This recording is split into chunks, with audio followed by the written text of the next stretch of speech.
নীতি এবং বদ্ধ সমাজ ব্যবস্থা থেকে ওপেন সমাজ ব্যবস্থা, গতিশীল সমাজ ব্যবস্থা তৈরি করেছে।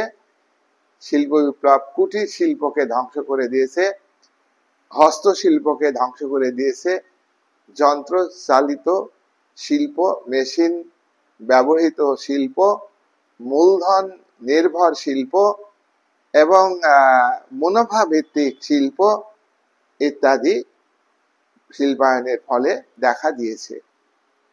সামন্তবাদ, কৃষিভিত্তিক অর্থনীতি, রাজনৈতিক কাঠামো, রাজতন্ত্র, চরম রাজতন্ত্র, নিয়মতান্ত্রিক রাজতন্ত্র, সামন্ত প্রভুদের রাজনৈতিক ক্ষমতা ব্যাপকভাবে বৃদ্ধি পায়। ভূমিদাসদের শোষণ অত্যাচার করবার জন্য রাজনৈতিক সিস্টেমকে সামন্ত প্রভুরা ব্যাপকভাবে ব্যবহার করেছে। সেই জায়গায় দাঁড়িয়ে ভূমিদাসদের একটি অংশ তারা তারা ব্যবসা শুরু করে।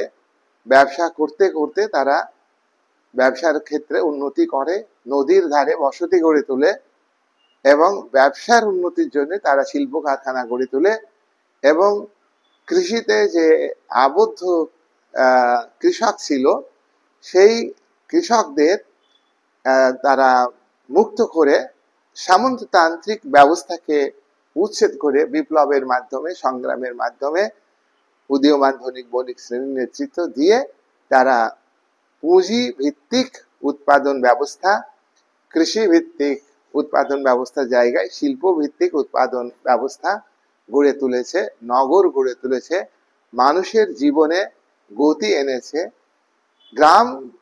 গ্রাম ভিত্তিক যে মানুষের জীবন, সেই জায়গায় গ্রামের মানুষকে শহরমুখী করে তুলেছে, শহর জীবন গড়ে উঠেছে, মধ্যবিত্ত শ্রেণীর উদ্ভব হয়েছে, গণতান্ত্রিক আদর্শ প্রতিষ্ঠিত হয়েছে। যেখানে চরম রাজতন্ত্র ছিল, আবার যেখানে দুর্বল রাজতন্ত্র ছিল, সামন্ত প্রভুরা কোনো কোনো সময় তারা আধিপত্য বিস্তার করেছে। আবার রাজনৈতিক ক্ষেত্রে কোনো কোনো সময় রাজার তুলনায় পুরোহিতদের প্রাধান্য ছিল, আবার কোনো কোনো সময় পুরোহিতদের প্রাধান্য ছিল, আবার কোনো কোনো সময় রাজশক্তি সামন্ত প্রভুদের উপর নির্ভর করে তারা রাজত্ব চালিয়েছেন। এই হলো শিল্প বিপ্লবের ক্ষেত্রে আমরা দেখব যে সামগ্রিক পরিবর্তন। এবার রাজনৈতিক ক্ষেত্রে শিল্প বিপ্লব কি কি পরিবর্তন এনেছে তা অত্যন্ত আলোচনার ক্ষেত্রে অত্যন্ত প্রাসঙ্গিক।